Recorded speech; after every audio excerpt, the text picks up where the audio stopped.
Welcome to my channel. आपका सभी का स्वागत है आपके अपने चैनल पे। जैसा कि मैंने बताया था कि कल जो चैप्टर था उसका क्या नाम था, विद्युत चुम्बकीय प्रेरण। मैंने बताया था उसके बाद जो चैप्टर होगा वो होगा ट्रांसफार्मर या प्रत्यावर्ती धारा, चैप्टर का नाम है, जिससे कि न्यूमेरिकल पेपर में आते ही आते हैं ये चैप्टर। अगर आप सही से ध्यान लगा के पढ़ लेंगे इसको न्यूमेरिकल, तो मान के चलिए पेपर में 3-5 नंबर के या 3-3 नंबर के न्यूमेरिकल पूछे आते हैं, तो ये क्लियर हो जाएंगे। ठीक है, लगभग प्रत्यावर्ती धारा के लगभग 2-3 क्लासें ली जाएंगी। जैसे मैंने विद्युत चुम्बकीय प्रेरण की 2 क्लासें डाली थी, वैसे ही प्रत्यावर्ती धारा की भी 2 क्लासें पढ़ेंगे। एक तो देखो इसमें क्वेश्चन 2 टाइप के आते हैं। पहला टाइप ये आपका क्वेश्चन है, इसमें देखो थ्योरी लिखी हुई है, तो बोला जा रहा है कि मान ज्ञात करिए। ठीक, एक तो ये क्वेश्चन हो गया। दूसरा क्वेश्चन होता है फिगर वाले, है ना। जैसे मैंने किरचॉफ के नियम की फिगर के क्वेश्चन बताए थे, वैसे ही इसमें भी फिगर वाले क्वेश्चन है। जैसे कि प्री बोर्ड में वो क्वेश्चन पूछा गया था फिगर वाले, और प्री बोर्ड ही क्या, जो बोर्ड होगा 2026 का, उसमें भी फिगर वाले क्वेश्चन तो पूछेगा, या तो थ्योरी दे के ऐसे क्वेश्चन पूछेगा। अब देखो क्वेश्चन पूछने का उसने बोर्ड में ढंग भी थोड़ा चेंज कर दिया है। जैसे 3 नंबर का क्वेश्चन आता है तो उसमें 1 नंबर का कोई ना कोई थ्योरी डाल देगी। जैसे पेपर में पूछ सकता है क्या ट्रांसफार्मर क्या है, और प्लस ये आपका न्यूमेरिकल डाल दिया, तो ये आपका 3 नंबर का क्वेश्चन तैयार हो जाता है। या ये 5 नंबर का कर सकता है, बोल देगा ट्रांसफार्मर किस सिद्धांत पर आधारित है, आगे न्यूमेरिकल डाल दिया, तब भी 5 नंबर का क्वेश्चन हो जाएगा।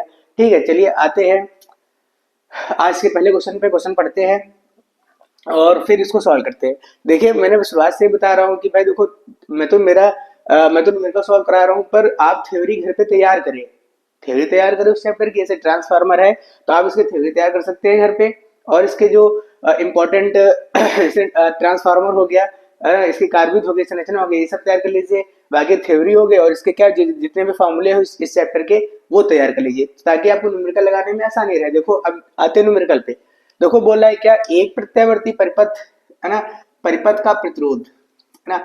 अब देखिए अगर बात करें, एक प्रत्यावर्ती परिपथ है जिसका क्या दे रखा है, प्रतिरोध दे रखा है। मतलब इसमें हम लोग लिखेंगे गिवन दैट करके, क्या दे रखा है हमको, प्रतिरोध मतलब आर का मान क्या दे रखा है, आर बराबर दे रखा है क्या, 10 ओम। और बोला है उसमें, अब आपको देखो ये एक समीकरण है वोल्टेज का, क्या दे रखा है, V बराबर 200 साइन 314 टी आगे वोल्ट। ठीक, अब देखो लगाया गया है नंबर एक, क्या ज्ञात करना है। क्वेश्चन में देखो बोला भी गया है, जा रहा है कि ये स्रोत क्या है, इसमें प्रत्यावर्ती धारा में परिपथ में लगाया जा रहा है। फिर बोला है ज्ञात कीजिए नंबर एक, क्या ज्ञात करना है, इसकी आवृत्ति। आवृत्ति को लिखते हैं क्या, एफ से। ठीक, आवृत्ति ज्ञात करेंगे। अब देखो पहले इस समीकरण को तुलना कर लेंगे। किससे तुलना करेंगे, v बराबर v not sine omega t. ठीक, अब वी नॉट की वैल्यू क्या दे रखी है, 200 वोल्ट। अगर बात करें वी नॉट क्या होता है, तो वी नॉट होता है क्या, वोल्टेज का महत्तम मान। अगर बात करें आई नॉट क्या होता है, धारा का महत्तम मान। ठीक है, अब देखो यहाँ पे वी नॉट का मान आ गया 200 वोल्ट, ओमेगा का मान क्या आ गया, 314 आ गया प्रति रेडियन। ठीक, ये तुम्हारा ओमेगा का मान हो गया, है ना। वी का मान, वी नॉट का मान 200 वोल्ट और ओमेगा का मान 314। अब निकालना क्या है मुझे, आवृत्ति। अब देखो आवृत्ति बराबर क्या होता है फॉर्मूला, या आप मान सकते हैं ओमेगा बराबर होता है क्या, 2 पाई एफ। एफ आपकी क्या होती है, आवृत्ति फ्रीक्वेंसी होती है। अगर यहाँ से एफ की वैल्यू निकालेंगे, एफ बराबर आ जाएगा क्या, ओमेगा अपॉन 2 पाई। ओमेगा मान क्या है, 314 बटे 2, पाई मान क्या है, 3.14। पॉइंट आएंगे ऊपर क्या, जीरो बढ़ जाएगा। देखो इसको काट देंगे, 314 से 314 कट गया, 2 एक कम 2 2 पंचे 10, कितना आ जाएगा एफ का मान, एफ का मान आ जाएगा क्या, 50 हर्ट्ज। ये आपकी क्या आ गई, आवृत्ति आ गई। मतलब इसकी आवृत्ति कितनी आ गई, 50 हर्ट्ज। अब वास्तव में जो हम लोग के घर में प्रत्यावर्ती धारा आती है, उसकी जो आवृत्ति होती है कितनी होती है, 50 हर्ट्ज होती है।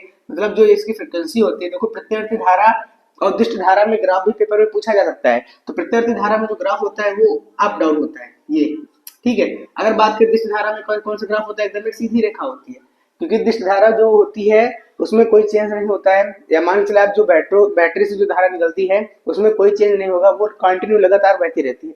पर जो प्रत्यावर्ती धारा आती है, जो हमारे घरों में धारा आती है, तो उसमें चेंज होता रहता है। तो कितना चेंज होता है, 50 हर्ट्ज। ठीक, अब देखो भाई इसकी आवृत्ति हो गई। नंबर 2 आते हैं। नंबर 2 बोला धारा का वर्ग मूल मान, मतलब आई आर एम एस। ठीक, अभी देखो मुझे तो आई नॉट ही नहीं पता है, तो पहले हम लोग आई नॉट निकाल लेते हैं। अब देखो वी नॉट पता है और प्रतिरोध दे रखा है, तुम लोग इसे निकाल सकते हैं ओम की नियम की सहायता से। आई बराबर होता है क्या, वी अपॉन आर, क्योंकि यहाँ पे आई नॉट है तो वी नॉट है, यहाँ पे वी नॉट मान लेंगे, और यहाँ पे आई नॉट। वी नॉट का मान क्या दे रखा है 200 अपॉन में आर का मान क्या दे रखा है 10। 0 0 कट जाएगा तो कितना आ जाएगा आई नॉट का मान 20 एम्पियर। कितना आ गया आई नॉट का मान मेरे पास कितना आ गया 20 एम्पियर। अब देखो आई आर में इसका फॉर्मूला होता है क्या, आई आर बराबर क्या होता है आई नॉट अपॉन √2। आई नॉट का मान क्या दे रखा है 20/√2। अब देखो जो अपॉन में √2 आया है, √2 अपॉन में नहीं आना चाहिए, तो हम लोग क्या करेंगे इसमें √2 से ऊपर नीचे मल्टीप्लाई कर देंगे। √2 से ऊपर नीचे मल्टीप्लाई कर दिया तो कितना आ गया 20√2 अपॉन में 2। 2 1 जा 2 2 10 20 कितना आ जाएगा 10√2। ये तुम्हारा क्या हो गया आई आर एम एस मान, क्या इसका मात्रा क्या होता है एम्पियर। ठीक है आई आर एम एस आ गया। आगे बोल रहा है धारा तथा वोल्टता के बीच में कलांतर। देखो अगर बात करें जब परिपथ में केवल प्रतिरोध लगा होता है, देखो परिपथ आपके इसमें 6 प्रकार के बनते हैं, है ना। अगर बात करें परिपथ कितने प्रकार के बनते हैं 6 प्रकार के। कौन कौन से परिपथ बनते हैं, पहला परिपथ होता है प्रतिरोध केवल आर हो, दूसरा केवल एल हो, तीसरा केवल सी हो, फिर चौथा आ जाओ एल सी, पांचवा एल सी हो गया, फिर एल आर, छठवा सी आर और सातवां हो जाएगा एल सी आर। ये आपके कितने प्रकार के हो गए परिपथ 7 प्रकार के होते हैं। अब जो बोल रहा है कि जब परिपथ में प्रतिरोध होता है तो धारा और वोल्टता के बीच जो कलांतर होता है क्या होता है वो 0 होता है। क्या होता है कलांतर कितना होता है 0 होता है। अब आगे बोल रहा है कि धारा का समीकरण क्या निकालना है, धारा का समीकरण। तो धारा का समीकरण क्या होता है, धारा का मेरे पास समीकरण आ जाएगा आई बराबर क्या होता है आई नॉट साइन ओमेगा टी। आई बराबर क्या होता है फॉर्मूला मेरे पास आई बराबर आई नॉट साइन ओमेगा टी। अब आई नॉट का मुझे मान पता है, क्या पता है आई नॉट का मान क्या निकल के आया 20, तो जाएगा 20 साइन ओमेगा का मान क्या है, ओमेगा का मान आ गया 314 और टी, ये तुम्हारा क्या हो गया आई का मान हो गया। ठीक, आपको ये चारों मान निकल आए हैं। अगर ये क्वेश्चन पेपर में आता है तो 3 नंबर से तो नीचे आएगा नहीं, लगभग 5 नंबर में भी जा सकता है। ठीक है, बाकी पेपर में कई बार पूछा गया क्या वर्गमात मूलमान पूछा गया पेपर में, बहुत ही बार पूछा गया है। मान चलो ये चीज तो पेपर में मान चलो 100% पेपर में पूछी ही जाती है। और आवृत्ति भी पूछा गया है, ये भी पेपर में पूछी जाती है मान चलिए, है ना। तो आवृत्त और वर्गमान मूल मान के लिए आप लोग तैयार रहना, 2026 में जो पेपर आएगा उसमें जरूर ही आएगा। ठीक है, अब आते हैं अगले क्वेश्चन पे, न्यूमेरिकल नंबर 2 सेकंड पे आते हैं, अगले न्यूमेरिकल पे आते हैं। अगला न्यूमेरिकल क्या बोल रहा है, जैसे शुरुआत में मैंने बताया था जो न्यूमेरिकल आएंगे वो थ्योरी बेस्ड रहेंगे, बाकी जो इसके आगे जो कराएंगे वो आएंगे फिगर वाले क्वेश्चन। क्या दे रखा है इसमें, बोल रहा है 0.1 हेनरी, 0.1 हेनरी प्रेरकत्व मतलब होता है एल, एल का मान दे रखा है 0.1 हेनरी। आगे बोला है 30 ओम प्रतिरोध मतलब आर का मान दे रखा है। फिर बोला है समीकरण दे रखा है हमको क्या v बराबर दे रखा है क्या 10 साइन 40 टी। तो इसको लिख देंगे क्या, इसको तुलना कर लेंगे v बराबर v not sine omega T से। v नॉट का मान आ जाएगा मेरे पास क्या 10 वोल्ट और ओमेगा का मान आ जाएगा क्या 400 इनवर्स। ठीक है, अब आगे बोल रहा है दोनों को किस क्रम में जोड़ा गया है श्रेणी क्रम में। मतलब जो परिपथ बन रहा है मेरे पास एक प्रेरकत्व है और एक क्या है प्रतिरोध, दोनों कौन से क्रम में जोड़ा गया श्रेणी क्रम में प्रत्यवर्ती स्रोत से जोड़ दिया गया। मतलब ये आपका एल है क्या है आर, मतलब एल आर परिपथ है और दोनों कौन से क्रम में जोड़ा गया है श्रेणी क्रम में जोड़ दिया गया। ठीक है, अब आते हैं क्वेश्चन में क्या बोल रहा है परिपथ में प्रेरण प्रतिघात क्या निकालना है हमको, परिपथ में प्रेरण प्रतिघात मतलब एक्सएल का मान, धारा का शिखर मान मतलब आई नॉट का मान, वोल्टेज और धारा के बीच कलांतर मतलब सॉरी एक चीज और निकालना है प्रतिबाधा मतलब जेड का मान चाहिए और कलांतर मतलब फाई का मान। ठीक, ये 4 चीज निकालनी है, 4 चीज निकालनी है। इसका मतलब क्वेश्चन है 3 नंबर से नीचे तो आएगा ही नहीं, लगभग 3 या 5 नंबर का क्वेश्चन आएगा ये। ठीक है, आते हैं क्वेश्चन पे। देखो क्वेश्चन में एक्सेल का मान निकालना है पहले। तो एक्सेल बराबर फॉर्मूला होता है मेरे पास क्या, एक्सेल बराबर होता है ओमेगा है, ओमेगा का मान दे रखा है 400, एल का मान दे रखा है क्या 0.1, गुणा करेंगे तो जाएगा 400 पॉइंट लगा देंगे तो एक्सेल का मान कितना आ गया 40 ओम। दूसरा आ जाते हैं, दूसरा दे रखा है जेड, जेड निकाल लेते हैं। जेड बराबर होता है मेरे पास क्योंकि एल आर परिपथ है, कौन सा परिपथ है एल आर, तो इसका जेड का फॉर्मूला होता है क्या under root XL square plus का आर स्क्वायर। एक्सएल का मान दे रखा है क्या 40 का स्क्वायर और आर मतलब 30 का स्क्वायर। 40 का स्क्वायर हो जाएगा 60 1600 और 3 त्रिक का 9 और 2 जीरो 900, 16 9 हो जाएगा क्या 2500, 2500 करूंगी कितना आ जाएगा 50 50। आगे बोला आई नॉट, किसका नंबर 3 क्या है, आई नॉट, इसको निकालना है आई नॉट, आई बराबर क्या हो जाएगा v upon v not upon Z, v not का मान क्या दे रखा है, अब देखो यहाँ पे जेड क्यों आ गया, फॉर्मूला तो आई बराबर वी अपॉन आर होता है, पर यहाँ जेड क्यों आ गया, क्योंकि प्रतिबाधा लेंगे, क्योंकि दोनों परिपथ एल और आर का जो प्रतिरोध होता है वो क्या होता है, प्रतिबाधा होता है, जेड होता है, ठीक है, इसलिए यहाँ पे जेड ले लिया गया है। वी नॉट का मान रखेंगे कितना आ जाएगा 10, जेड का मान रखेंगे कितना आ जाएगा 50, जीरो जीरो कट गए, मेरे पास बचा क्या 1/5, कितना है मेरे पास 1/5, इसको भाग करेंगे तो आ जाएगा क्या 0.2 आई नॉट कॉमन एम्पियर, 0.2 एम्पियर, ठीक है, 3 तक हो गया। अगला चौथा नंबर क्या निकालना है मुझे, चौथे नंबर में निकालना है क्या फाई, मतलब निकालना है tan फाई, क्या निकालना है tan फाई, फॉर्मूला क्या होता है एक्सेल अपॉन में क्या आ जाएगा जेड, एक्सेल अपॉन आर, ठीक है, tan फाई बराबर क्या होता है एक्सेल अपॉन आर, एक्सेल का मान दे रखा है मेरे पास क्या, एक्सेल का मान दे रखा है 40 और आर का मान क्या दे रखा है, आर का मान दे रखा है मेरे पास 30, तो 40/30 जीरो जीरो कट जाएगा, कितना आ जाएगा 4/3, यहाँ क्या आ गया tan फाइव, अगर बात करें यहाँ से कलांतर निकालेंगे फाइव बराबर क्या आ जाएगा tan इनवर्स 4/3, ये आपका क्या हो गया कलांतर हो गया tan फाइव, ठीक, जैसे चारों चीज पूछा गया, देखो चारों चीज निकल आए आपके, ये चारों चीज आपकी आ गई, ठीक है, पहली चीज एक्सेल, फिर दूसरा जेड, तीसरा आई नॉट, चौथा tan फाइव, ये चारों चीज आपकी निकल आई।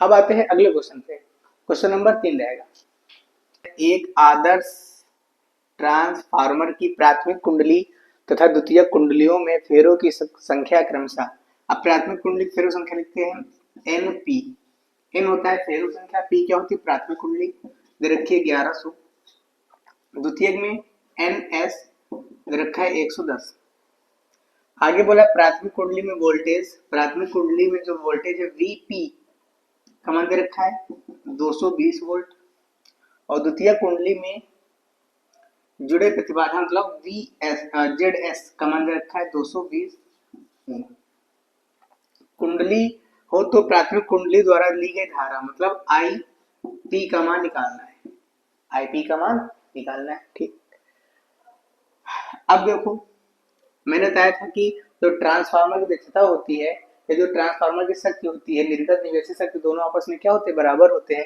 मतलब पी से क्या होता है पावर और पीपी मतलब होता है प्राथमिक कुंडली की पावर, पीएस द्वितीय कुंडली की पावर, अब पी बराबर होता है वी आई, यहाँ भी वी आई आ जाएगा, यहाँ भी क्या होता है वी आई, यहाँ हो जाएगा वीपी, यहाँ क्या जाएगा वी एस, निकालना क्या मुझे आईपी का मान, आईपी बराबर हो जाएगा V S I S upon में वीपी, ठीक, अब देखो मुझे वी एस का मान अभी नहीं दे रखा है तो पहले निकाल लेंगे, फॉर्मूला होता है क्या N S upon N P equal to V S upon VP, N S का मान दे रखा है 110, एन पी का मान दे रखा है 1100, वी एस का मान निकालना है और वीपी का मान दे रखा है 220, ये बटे में इधर गुणा हो जाएगा तो जाएगा 11 गुणे 220 बटे 1100 बराबर हो जाएगा वी एस, दो जीरो कट जाएंगे, 11 कम 11 11 कम 11 हो जाएगा, वी एस बराबर हो जाएगा क्या 22 वोल्ट, वी एस का मान हो गया, अब देखो वी एस भी पता चल गया और वीपी भी, अब आई एस नहीं पता चला तो आई एस का मान निकालेंगे, आई बराबर हो जाएगा क्या we S upon Z S, क्योंकि आई बराबर वी अपॉन आर होता है, आर की जगह क्या हो जाएगा जेड, तो वी एस का मान क्या दे रखा है 22 और जेड एस का मान दे रखा है 220, कट जाएगा आ जाएगा 1/10 आ जाएगा 0.1, आई एस का मान 0.1 एम्पियर, अब यहाँ मान रख देंगे, रखो भाई मान, तो वी एस का मान क्या दे रखा है, वी एस का मान दे रखा है मेरे पास 22 गुणे आई एस का मान 0.1 अपॉन में वीपी, वीपी मान दे रखा है मेरे पास 220, अब देखो जीरो से यहाँ पे 22 से काट देंगे, 22 से कम 22 आ जाएगा 10, 22 दाम 220, 0.1 अपॉन में आ जाएगा 10, भाग करेंगे तो कितना आ जाएगा 0.01 एम्पियर, किसका मान आया आईपी का मान, पेपर में इस तरह के भी क्वेश्चन पूछे जा रहे हैं मतलब इसमें रहता है क्या, थ्योरी दी रहती है, मतलब थ्योरी टाइप में क्वेश्चन पूछे जाते हैं। बाकी इस चैप्टर से जो क्वेश्चन आने वाले हैं तो वो फिगर वाले आएंगे। ऐसे करके दिया होगा फिगर, ये है ना, ये आपका परिपथ एल, धारिता सी और प्रतिरोध आर ना, ये तीनों परिपथ एलसीआर, मतलब इसमें एलसीआर परिपथ होता है, इससे आपका क्वेश्चन आएगा। ठीक, तो अगले क्वेश्चन पे, अगला क्वेश्चन क्या बोल रहा है, एक परिपथ आर में, मतलब परिपथ में आर बराबर दे रखा है क्या, 10 ओम, सॉरी 100 ओम है। फिर बोला है एक्सेल, मतलब प्रेरक पे दिखाता है 200 ओम, एक्सी 200 ओम श्रेणी क्रम में जुड़े हैं। ठीक है, तो बोला है प्रवाहित धारा में कलांतर निकालना, मतलब फाई का मान निकालना है। तो फॉर्मूला क्या होता है, tan फाई इक्वल टू, अब देखो देखते हैं ये परिपथ कौन सा है, ये परिपथ है एल सी आर। कौन सा परिपथ है, एल सी और आर। तो फॉर्मूला क्या होता है, tan फाई बराबर एक्सएल माइनस का एक्सी अपॉन आर। एलसीआर परिपथ के लिए फॉर्मूला जो होता है tan फाई बराबर एक्सएल माइनस एक्सी अपॉन में क्या होता है आर, एक्सएल का मान है 200, एक्सी का मान है 200 अपॉन में आर 100। 2 से 200 कट जाएगा, कितना बचेगा 0/100, कितना आ जाएगा 0। tan फाई बराबर क्या आ गया 0। tan में कितने मान 0 होता है, जो tan में मान होता है वो tan 0 मान होता है, क्या होता है tan 0 मान। तो tan से tan कट जाएगा तो फाई बराबर क्या आ जाएगा 0। ठीक, ये हो गया आपका आंसर। ठीक, अब आते हैं अगले क्वेश्चन पे। अगला क्वेश्चन क्या बोल रहा है कि यदि एक प्रत्यावर्ती धारा का वर्ग माध्य मूल मान √a, मतलब धारा का मान दे रखा है √2 एम्पियर, है ना, गिवन दैट करके लिख देंगे क्या, क्या क्या दे रखा है हमको, धारा मतलब I का मान दे रखा है √2 एम्पियर। धारा का वर्ग माध्य मूल मान मतलब IRMS, जो धारा का वर्ग माध्य मूल मान होता है उसको लिखते हैं किससे, IRMS।